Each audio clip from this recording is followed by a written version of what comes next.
ব্রহ্মাণ্ডের সৃষ্টি হইবার পর এই পৃথিবীতে বহু বিষয়ের আবির্ভাব ঘটিয়াছে। ক্রমান্বয়ে চলিতে চলিতে কলিযুগের মানুষের দ্বারা ভ্লগের সৃষ্টি হইয়াছে, যেখানে মানুষ তাহাদের জীবনের প্রত্যেকটি মুহূর্ত ভাগ করিতে আরম্ভ করিল।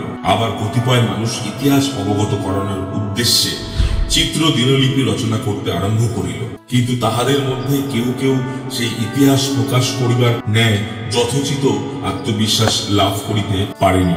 আজ তাহাদের মধ্যে একজন সেই কাহিনী আপনাদের শোনাইবেন, যিনি এখন আর চিত্র দিনলিপি নির্মাণ করে না, তবে 1 বৎসর পূর্বে তিনি অরুণাচল গমন করিয়াছিলেন। আজ তিনি শোনাইবেন অরুণাচলের ইতিহাস।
Guwahati Okha Dwarka express platform number 3 पर आ रही है।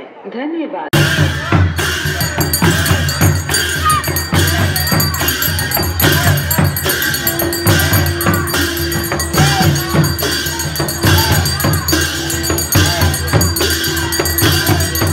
হাওড়া থেকে গুয়াহাটি পৌঁছানোর পর আমাদের প্ল্যানে ছিল যে আমরা কামাখ্যা মন্দিরে যাব।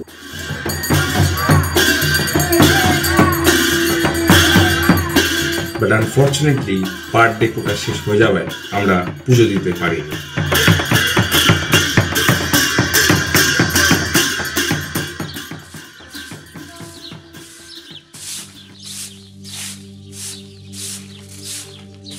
রাতে গুয়াহাটি থেকে ট্রেন জার্নি করে নামলাম রাঙাপাড়া নর্থ জংশন।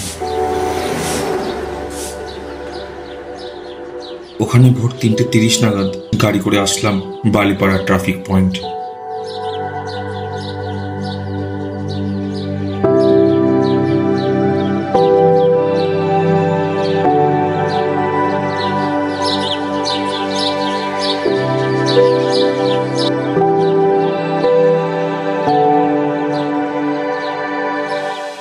ওই বাস স্ট্যান্ডে আমরা ভোট দেখেছি, কিভাবে যে কেটে গেল ওই 2.5 ঘন্টা। ওই 2.5 ঘন্টায় শুনেছি পাখিদের ডাক, দেখেছি পায়রাদের একসাথে মিশে যাওয়া।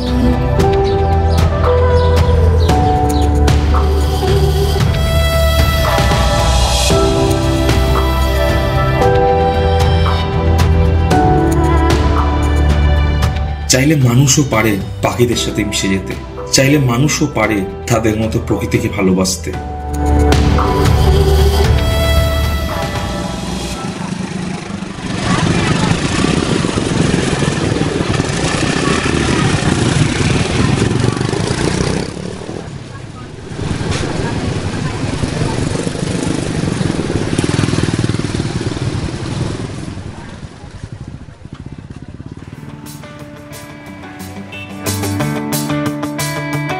বোমডিলার সকাল, বন্ধুদের সাথে গরম চা আর সুন্দর ব্রেকফাস্ট।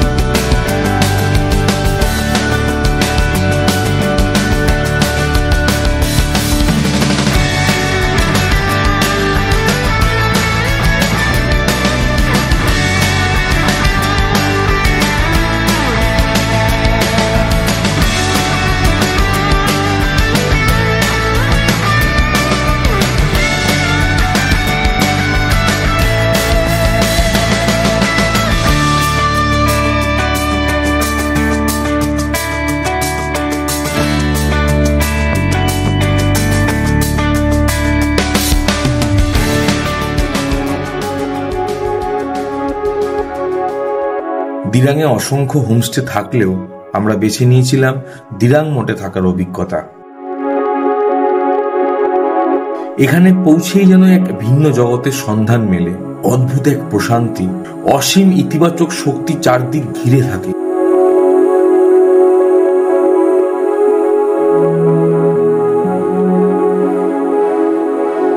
তবে এখানে থাকতে চাইলে নিজেকে সম্পূর্ণ নীরবতায় সমর্পণ করতে হয়।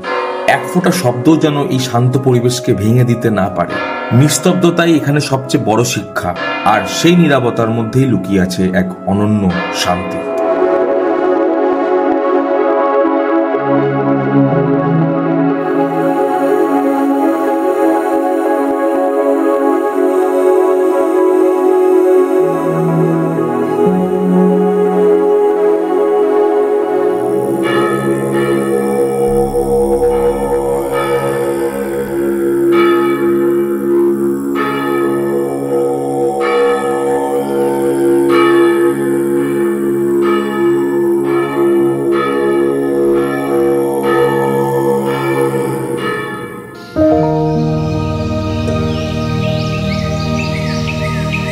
এই মঠটি শুধু ধর্মীয় স্থান নয়, এটি স্থানীয় মানুষের জন্য একটি শিক্ষা কেন্দ্র হিসেবেও কাজ করে।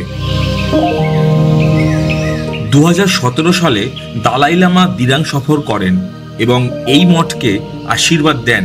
সেই থেকে মঠটির গুরুত্ব আরো বেড়ে যায়।